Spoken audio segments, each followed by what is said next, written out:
A company has profit after tax of 80 million. पहले तो मुझे बताओ क्वेश्चन नंबर 6 किसने सॉल्व किया है? गुड, 2 बच्चे, बाकी किया 3 4 शाबाश। अगर किसी को कोई प्रॉब्लम है तो मैं डिस्कस करूं या लाजमन सॉल्व करूं? अच्छा, जो बच्चे कल एब्सेंट थे वो कह रहे हैं सर लाजमन सॉल्व करें, तो मैं लाजमन सॉल्व करता हूं। लेकिन मैं तो अंदाज दिया, मैं फेंटा शेंटा ला देता होता हूं, ठीक है, इसलिए जरा थोड़ा सा एहतियात करो। A company has profit after tax of 80 million for the financial year ending on 30th June 2019. It has share capital of 500 million. Okay. The board of directors proposed a final dividend of 10% just after the year end for the year 30th June 2019. यहाँ तक की कहानी क्या है कि हमें 2019 में 80 million का प्रॉफिट हुआ आफ्टर टैक्स, 500 मिलियन का हमारा कैपिटल है और बीओडी ने 10% जस्ट आफ्टर द ईयर, 10% किसका लेंगे, 80 मिलियन का या 500 मिलियन का? 500 का। ये बात कल डिस्कस हो गई थी, शाबाश, कि हमने डिविडेंड हमेशा शेयर कैपिटल का लेना है। अगर परसेंटेज दी हुई है तो अमाउंट का, अगर रुपीस दिए हुए हैं तो नंबर्स पे अप्लाई करेंगे। How this dividend shall be presented in financial statements for the year 30th June 2019।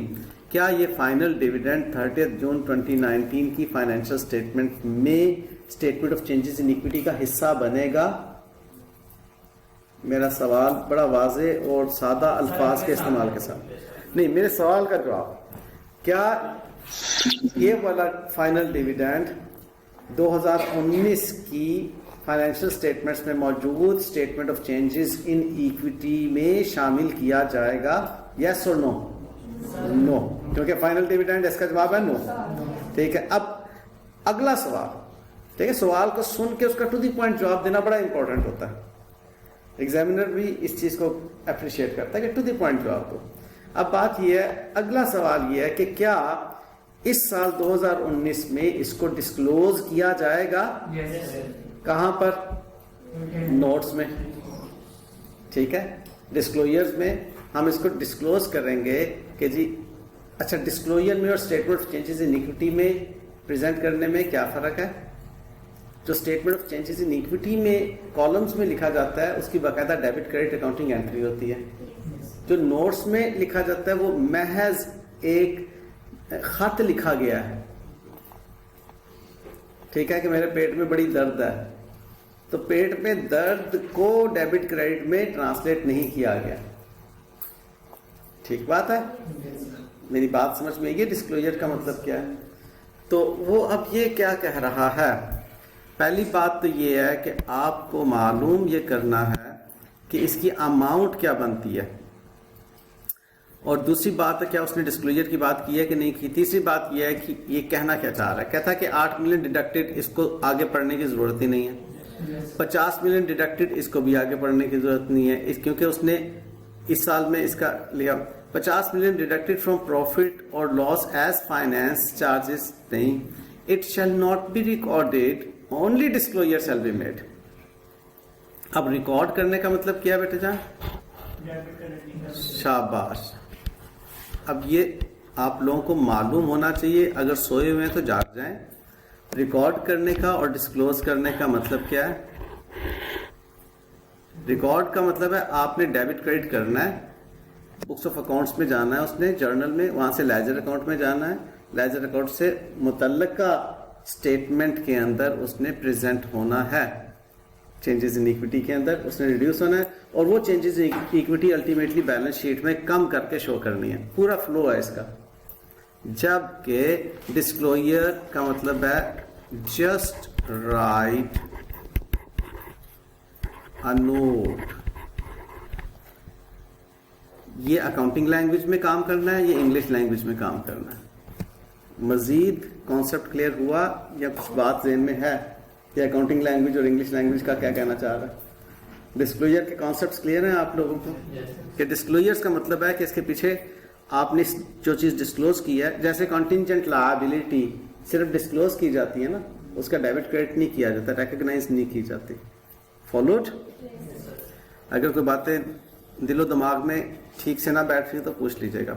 Which two of the following are usually shown in statement of changes in equity when rights are issued? ठीक है, right shares जब issue किए जाते हैं तो क्या accounting entry होती है बेटे जान? कैश डेबिट होता है और share capital and share premium credit होता है। तो अब देखना ये है कि उसने यहां पर आपसे क्या बात पूछी है। कहते हैं इंक्रीज इन शेयर कैपिटल, बिल्कुल इंक्रीज इन शेयर कैपिटल होता है। डिक्रीज इन प्रीमियम नहीं, increase in premium yes, increase in retain earning नहीं। तो कौन सी दो बातें हैं जिसमें ए और सी? शाबाश। जिसको क्लियर नहीं है तकल्लुफ ना करे, फौरन जरूर पूछे। Which two of the following are usually shown in statement of changes in equity when bonus issue is made? जब बोनस इशू किया जाता है तो हम शेयर प्रीमियम को या रिटेन अर्निंग को या अदर रिजर्व्स को डेबिट करते हैं और शेयर कैपिटल को क्रेडिट करते हैं। क्या बोनस इशू के वक्त शेयर प्रीमियम के क्रेडिट होने की कोई मिसाल, जवाज, लॉजिक बनती है? यस और नो? नो, बड़े स्ट्रांगली नो। ये इतना स्ट्रांगली नो है जितना आप ये समझ लें कि क्या जर्दे में लाल मिर्चें डाली जाती हैं? Strongly no. समझ गए ना? ये इतना स्ट्रांगली आना चाहिए था। ठीक है, जो मैं कहना चाह रहा हूं समझ आ रही है? yes, ठीक है, यानी कि क्या मोटरसाइकिल की इंजन ऑयल वाले सुराख में पानी डाला जाता है? सर जी नो। इस तरह से, ठीक है? शाबाश। क्योंकि बोनस इशू कर रहे हैं हम, अपने रिटेन अर्निंग्स या किसी रिजर्व को कैपिटलाइज कर रहे हैं। इसी कॉन्सेप्ट को कैपिटलाइजेशन ऑफ रिजर्व्स भी कहते हैं। कैपिटलाइजेशन ऑफ रिजर्व्स भी कहते हैं, एक कॉन्सेप्ट है इसका। तो इससे मतलब मजीद क्या क्लियर हुआ कि शेयर प्रीमियम भी एक रिजर्व है, रिटेन अर्निंग भी एक रिजर्व है, कोई और रिजर्व भी एक रिजर्व है। फैसला किसने करना है? जरा बड़े कॉन्सेप्ट से मेरी बातों को समझिए। किसने फैसला करना है कि कौन सा रिजर्व कैपिटलाइज करें? डायरेक्टर्स ने, बोर्ड ऑफ डायरेक्टर्स। कंपनी के लिए जो जिम्मेदारान होते हैं कंपनी को चलाने के, वो कौन लोग होते हैं? Directors, board of directors. अगर कंपनी लॉ भी नहीं पढ़ा तो पढ़ोगे इंशाल्लाह, ज़हन में रख लीजिएगा इस बात को। बोर्ड ऑफ डायरेक्टर्स ने फैसले करने होते हैं इसके बारे में। अब वो बोर्ड ऑफ डायरेक्टर्स ने ये फैसला किया कि हमने फलाने रिजर्व में से कैपिटल को ट्रांसफर करना है, कैपिटलाइजेशन रिजर्व करनी है। अगर सवाल में, हम तो स्टूडेंट के तौर पे देखें ना, अगर सवाल में नहीं लिखा हुआ कि किसको कैपिटलाइज करें तो हम नॉर्मली किसको डेबिट करेंगे? शेयर प्रीमियम को डेबिट करेंगे। ये बात समझ में आ गई? बोनस के लिए बात कर रहा हूं मैं। बोनस अगर कुछ नहीं बताया हुआ तो कहां से दिया जाएगा? किस रिजर्व से दिया जाएगा? क्या बोनस शेयर इशू करने के लिए हमने कोई कैश रिसीव या पे करना होता है? नहीं। बोनस देने का मतलब क्या है? फिर कोई बंदा कह गया बोनस कैश नहीं दिया तो बोनस क्या दिया? इसका मतलब यह है कि हमने उसको शेयर्स इशू कर दिए हैं, वो इन शेयर्स को मार्केट में ले जाके बेच दे। ये ऐसा ही है कि आपके दादा अबू के जमाने से, आपके दादा अबू ने कोई 5 होंडा मोटरसाइकिलें खरीदी, आपके अब्बा जान ने कोई 10 मोटरसाइकिलें खरीदी इस्तेमाल के लिए, और आपको 20 खरीद चुके हैं इस्तेमाल के लिए। तो होंडा वालों ने एक मोटरसाइकिल आपको बोनस के तौर पे दे दी।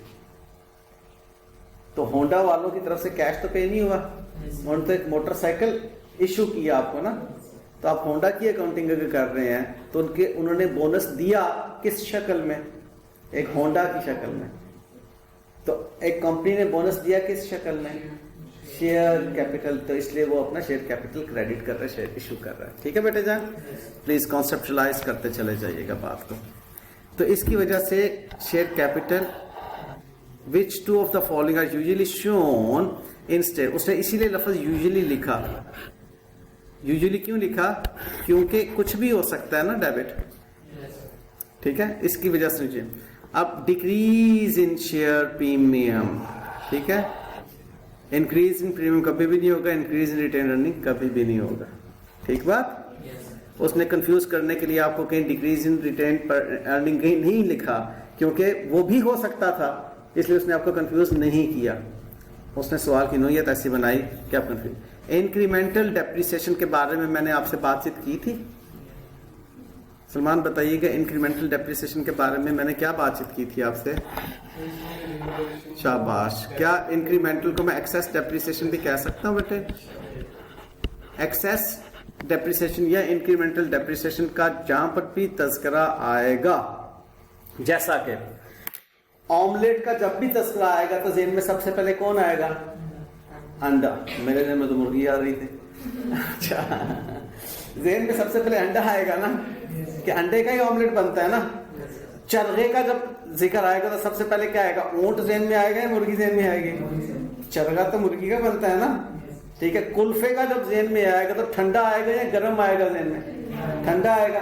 तो इसी तर्ज पे जब इंक्रीमेंटल डेप्रिसिएशन या एक्सेस डेप्रिसिएशन का जिक्र आए तो जहन में रीवैल्यूएशन रिजर्व का आना जरूरी है, कि ये एसेट बचपन में कहीं रीवैल्यू हुआ था इसलिए इसकी और अपवर्ड रीवैल्यू हुआ था इसलिए इसकी इंक्रीमेंटल डेप्रिसिएशन हुई। उस अपवर्ड रीवैल्यूएशन कैसे? कॉन्सेप्ट क्लियर बेटे? मतलब कॉन्सेप्ट की क्लैरिटी से बहुत जिंदगी रिलैक्स होती है। अच्छा, अब इंक्रीमेंटल डेप्रिसिएशन की वजह से हमने जो अकाउंटिंग एंट्री पास करनी होती है वो रीवैल्यूएशन सरप्लस को ख़त्म करना होता है और रिटेन्ड अर्निंग बढ़ाना होती है। ठीक है, मैंने जानबूझ के डेबिट क्रेडिट नहीं जुबान से बोला, जुबान से मैंने बढ़ाना या कम करना बोला ताकि हमें वो कंसेप्ट में बात बैठ जाए कि इक्विटी की कोई भी आइटम जब इंक्रीज होती है तो क्रेडिट होती है, जब डिक्रीज होती है तो डेबिट होती है, क्योंकि इक्विटी की अपनी फैमिली क्रेडिट है। ठीक है, तो अब इससे इंक्रीज इन रिवैल्यूएशन सरप्लस होगी और डिक्रीज इन रिटेन्ड अर्निंग होगी। क्या ऐसा कहना ठीक है? और तेरी खैर होए, डिक्रीज इन रिटेन्ड अर्निंग लायक नहीं है। फिर एग्जामिनेशन हाल से बाहर निकल के क्षमा छम रोएगी। ठीक है, गौर से देखना है, decrease in revaluation surplus and increase in retained earning. उसको दोबारा गौर से सुन लो, देख लो, ऐसा ही है। ठीक है, एक अंग्रेज जो है वो एक अंग्रेज इंटरव्यूअर था, वो अपने फार्म हाउस के लिए इंटरव्यू कर रहा था। कहता इंटरव्यू के लिए बेशुमार लोग आए हुए थे। वो कहता है घोड़ा का कितना टोंग होता है? वो जो भी थे वो कहते हैं भी कोई सवाल है, 4 सॉरी वो फेल करी जा रहा था। घोड़ा का कितना टोंग होता है? 4 फेल करी जा रहा था। अच्छा, अब कोई एक सियाना आया, वो कहता, उसको अंग्रेजी आती थी, वो कहता है कि जी ये टोंग क्या है, मतलब कि वो सब बोल रहा है देसी जुबान में कि जी हमें समझ आ रहे हैं, तो जुबान की बात। वो कहता जी 1, वो भी फेल। और बाहर रोला पै गया, यार टोंग कितना होता है? 4 होता है कि 1 होता है? सारा मतलब प्रश्न। अब एक बंदा गया, घोड़े का कितना टोंग होता है? उसने कहा 1 मिनट ठहरे, घोड़ा का टोंग 1 2 3 4 टोंग होता। कहता हाँ ठीक है आते मतलब क्या हुआ? वो चाह रहा था कि एकदम से एब्रप्टली मुझे कोई आंसर ना दे, थोड़ा सा सोच कर प्रोसेस करने के बाद। ठीक है, समझ गया? थोड़ा सा सोचना है, थोड़ा सा प्रोसेस करना है, जितना टाइम आपके पास है। तो घोड़े का कितना टोंग होता है? हाँ ठीक है, शाबाश। तो a company has following balance on ये, अब इसमें आपके पास शेयर कैपिटल भी है, प्रीमियम भी है, रिवॉल्यूशन सब।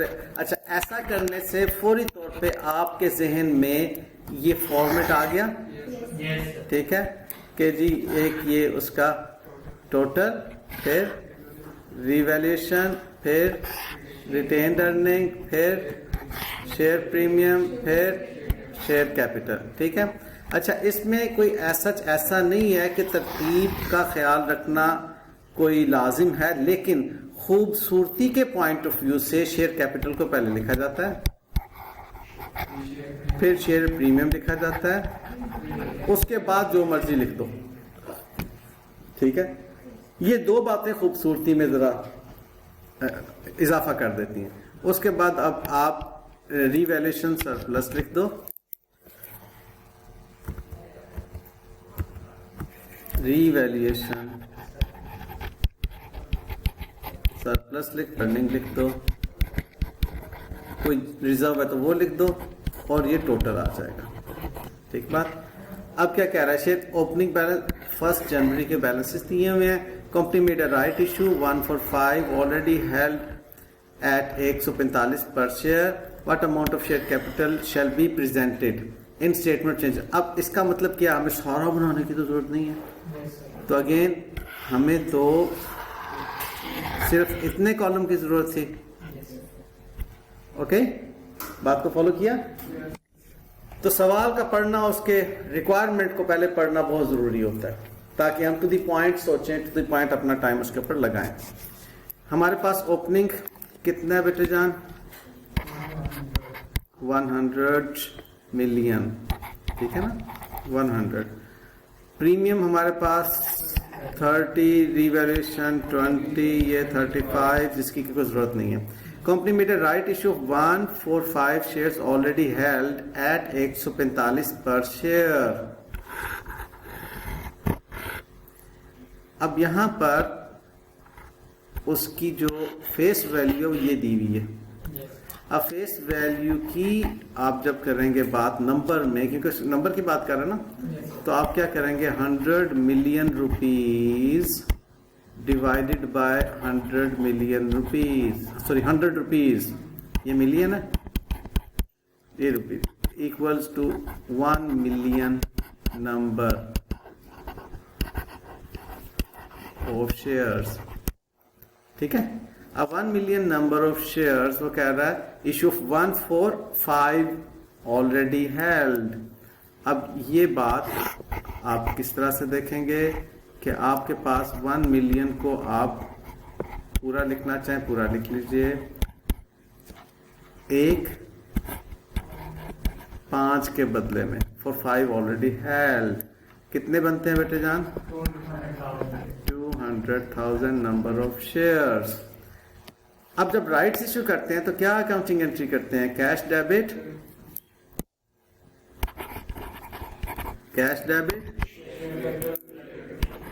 Share capital credit and share premium credit.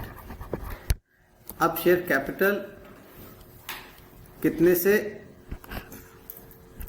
और शेयर प्रीमियम कितने से, ये तो हमेशा 100 से होगा, ये बाकी 45 से होगा, क्योंकि 145 में आप कर रहे हैं ना इसको इशू, फॉलोड।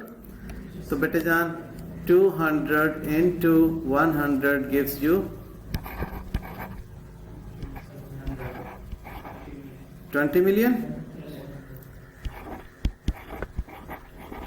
और 45 into ये क्या बनता है बेटे, 9 मिलियन के 9 मिलियन है, एम आई राइट। जरा कैलकुलेटर से पूछ लो, कोई गड़बड़ ना हो जाए। Yes sir, 9 million. ठीक है बेटे, ये आपके पास अकाउंटिंग एंट्री बनती है। शेयर कैपिटल में इंक्रीज कितनी आ रही है, 20 मिलियन से शेयर कैपिटल इंक्रीज हो रहा है, राइट्स इशू। और इधर आपकी 9 मिलियन की इंक्रीज आ रही है। टोटल इक्विटी में आपकी 29 मिलियन की इंक्रीज आ रही है। अब देख ले सवाल वो क्या आपसे कर रहा है, कह रहा है कि जी आप बताएं कि आपका कितना हो जाएगा। 120 मिलियन से आपका ये इंक्रीज हो जाएगा, 120 मिलियन पर पहुंच जाएगा। 20 से इंक्रीज होगा 120 का हो जाएगा। तो बेटे जी ये आपका सवाल, जितनी अच्छी प्रैक्टिस होगी उतना कम टाइम आपका लगेगा इसमें। A company has following balance on first hand, आप वही share capital, share premium, revaluation, ये on second all the revalued asset was disposed of, all the revalued asset was disposed of for 90 million. Profit for the year was 32 million. Interim dividend 5% was paid in year and final dividend 8% was proposed by directors. What amount of retained earnings shall be presented in statement of changes in equity? वो सिर्फ retained earning की बात कर रहा है। तो अब हम क्या करेंगे, हम retained earning का लेजर अकाउंट बना लेंगे। ठीक है, बजाय कॉलम के लेजर अकाउंट भी तो बनाया जा सकता है ना, प्लस माइनस के बजाय। रिटेन्ड अर्निंग्स का ब्रॉड फॉरवर्ड बैलेंस आपके पास 35 मिलियन,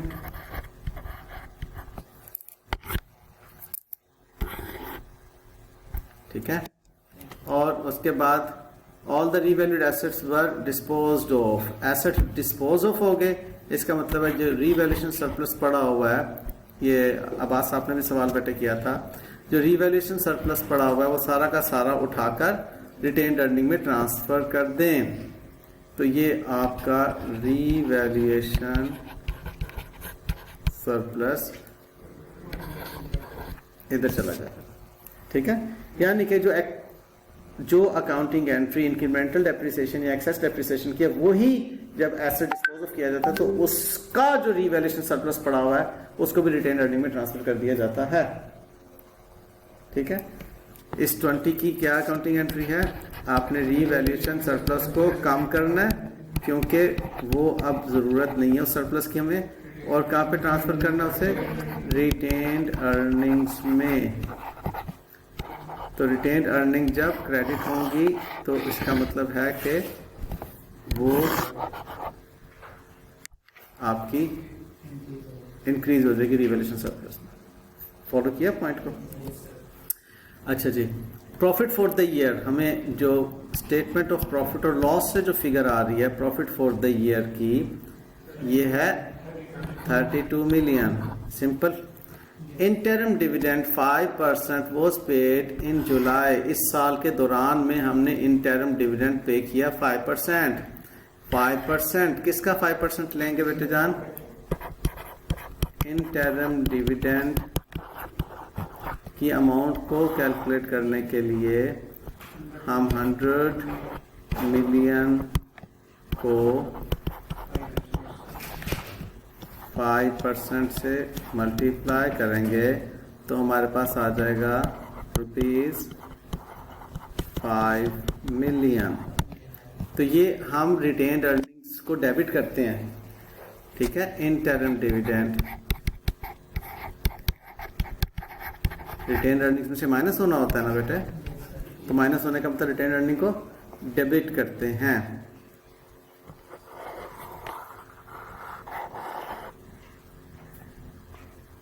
ठीक बात, ये वाली बात यहां से आपने पिक कर ली, वो उधर चले। उसके बाद कहते हैं final dividend 8% has been proposed by the directors. क्या फाइनल डिविडेंड रिटेन्ड अर्निंग में आएगा? नहीं, इसको सिर्फ और सिर्फ हम क्या करेंगे, डिस्क्लोजर ओनली।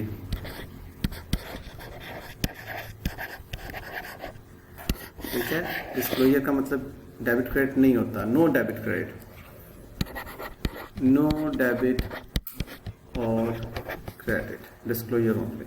तो बेटे जान अब आपने ये चीजें इसमें ऐड की हैं और 5 माइनस किया है। मैंने जानबूझ के कॉलम में प्लस माइनस नहीं किया ताकि आपको पता चले कि इसके पीछे असल में डेबिट क्रेडिट लेजर था। जी बेटे जान 82 मिलियन का आपका कैरी फॉरवर्ड बैलेंस आ रहा है। आंसर आपके पास टोटल 87 है।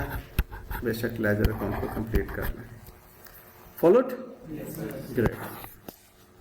Which of the following does not appear in statement changes in equity?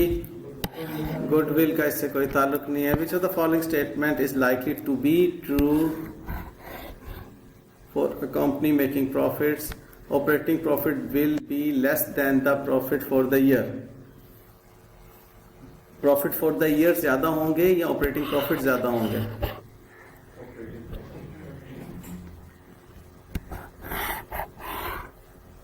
इस पे क्यों कंफ्यूज हो गए, मैं आपको बताता हूं। Sales minus cost of goods sold is equal to gross profit minus operating expenses equals to operating profit. Operating profit plus other income equals to profit before interest and tax minus financial expenses equals to profit before tax minus income tax equals to profit after tax। अच्छा, अब आपके पास कहाँ पर profit है? एक ही gross profit है, ठीक है। फिर ऑपरेटिंग ग्रॉस प्रॉफिट है, फिर उसके बाद नीचे ऑपरेटिंग प्रॉफिट है, फिर उसके बाद नीचे profit before interest and tax है, फिर उसके बाद नीचे आपके प्रॉफिट बिफोर टैक्स है, फिर उसके बाद नीचे आपका प्रॉफिट आफ्टर टैक्स है। तो जो प्रॉफिट आफ्टर टैक्स है उसको हम प्रॉफिट फॉर द ईयर कहते हैं। इसी को हम कहते हैं प्रॉफिट फॉर द ईयर। ठीक है बेटे जान। तो अब आप मुझे बताएं, उसने एक बड़ी वाज़ेह बात की है। उसने कहा which of the following statement likely to be true for a company making profit. जो कंपनी प्रॉफिट बना रही है, यानी कि वो कंपनी जो है प्रॉफिटेबल वेंचर है, लॉस वाला वेंचर नहीं है, मेकिंग प्रॉफिट।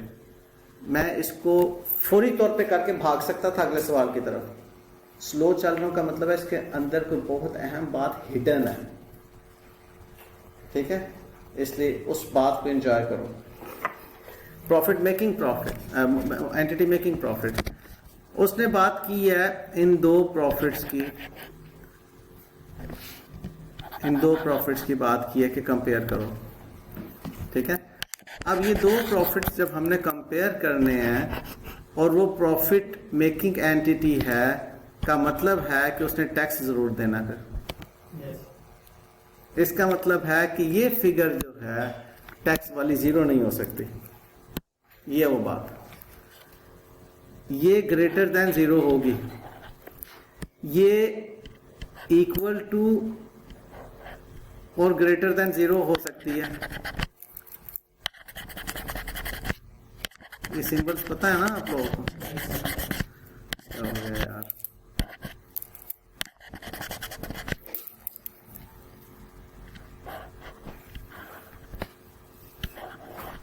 यानी कि अगर जीरो है तो फिर तो बराबर आपका प्रॉफिट बिफोर टैक्स जो है वो आपके ऑपरेटिंग प्रॉफिट के बराबर हो सकता है, ठीक है। लेकिन प्रॉफिटेबल, और ये भी मुमकिन है कि उस बिजनेस ने कोई कर्जा ही ना लिया हो। ये क्या हो रहा है इसको? सॉरी बच्चों, एक मिनट के लिए मुझे तो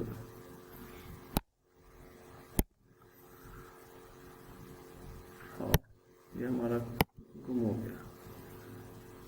स्क्रीन शेयर कर दें। जी मेरी बेटी, ये मेरी बेटी अभी सबक का स्क्रीन शेयर हो जाती है।